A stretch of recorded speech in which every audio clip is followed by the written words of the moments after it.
Hi, everybody. I want to send out such a heartfelt thanks to everyone who joined Edwina and I yesterday on the How to Reduce Stress LinkedIn Live at the Female Lead.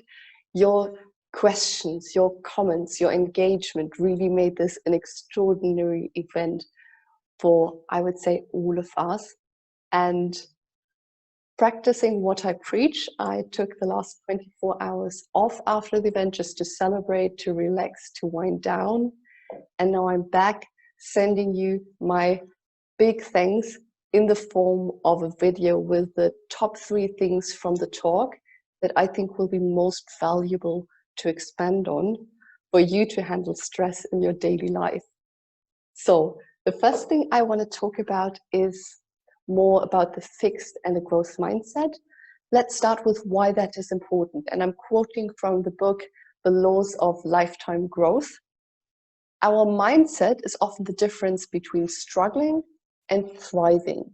The world is changing faster than ever, which offers an abundance of challenges and opportunities. Some people choose to shut down in the face of uncertainty and change, while others blossom. The difference is mindset.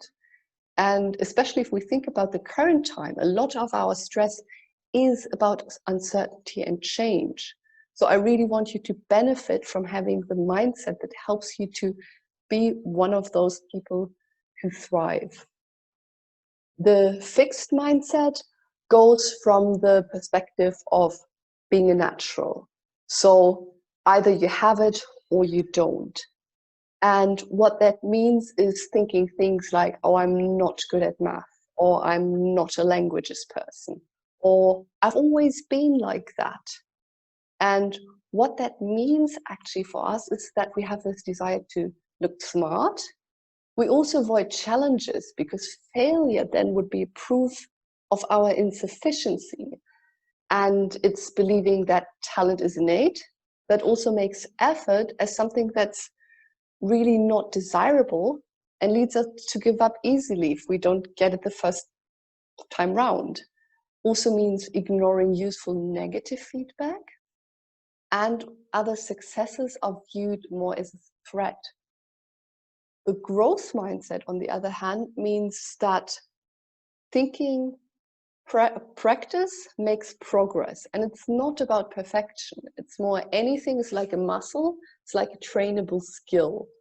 And the question for that is always really, okay, what can I learn from that?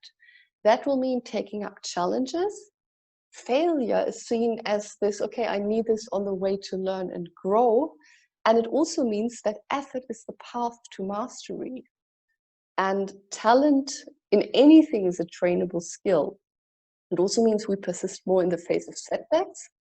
We learn from negative feedback, and other successes are an inspiration. And that's really what I would want for you, all of that I just described.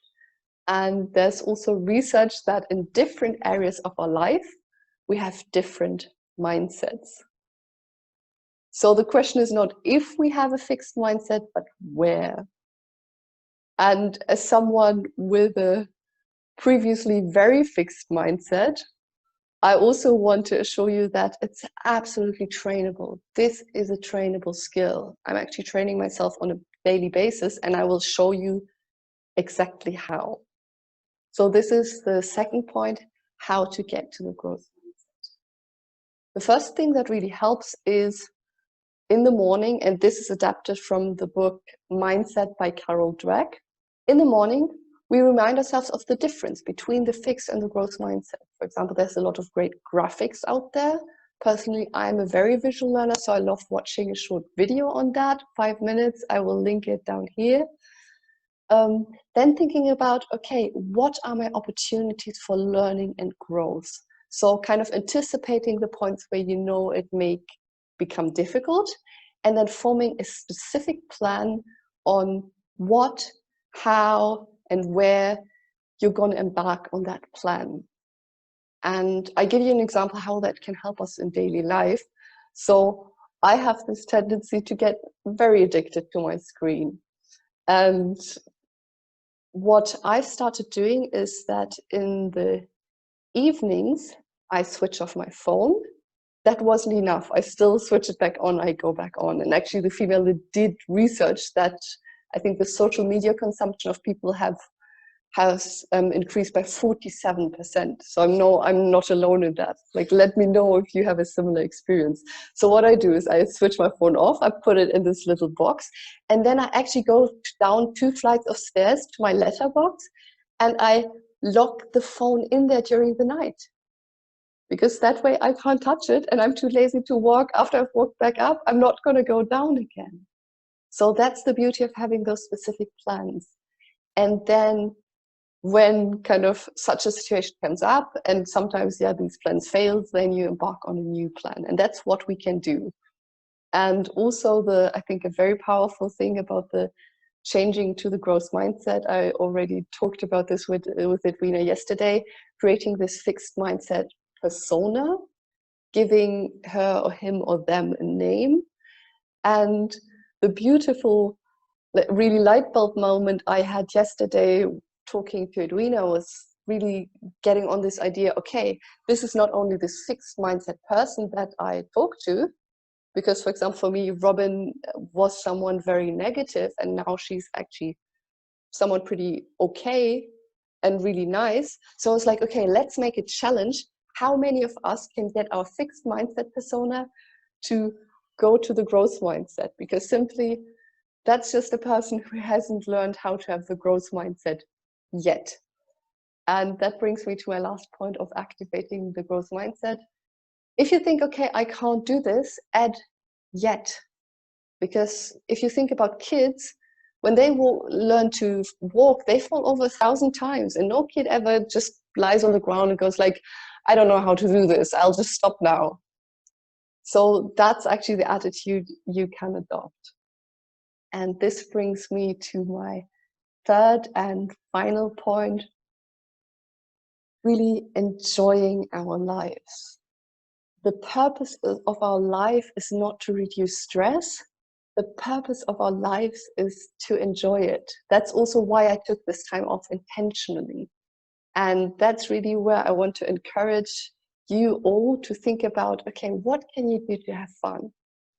I actually needed to read a book to instruct myself on that. It's called The Power of Having Fun, because I was like, yeah, okay, I want to have more enjoyment in my life, but I'm really not sure how.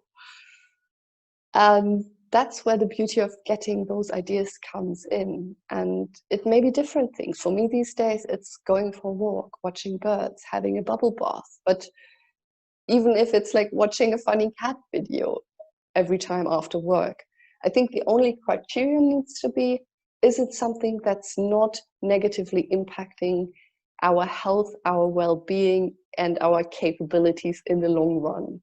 So coming back, for example, to my slight screen addiction sometimes, okay, I know I can watch 5 minutes of funny videos, but when I notice it goes into the 2 hours and actually keeps me from my work, that's something I need to change. And that's the way I want you to look at these things, to be like, okay, what's fun and what's also good for me. And with that, I wish all of you a wonderful evening and hopefully a stress-free weekend. Bye bye.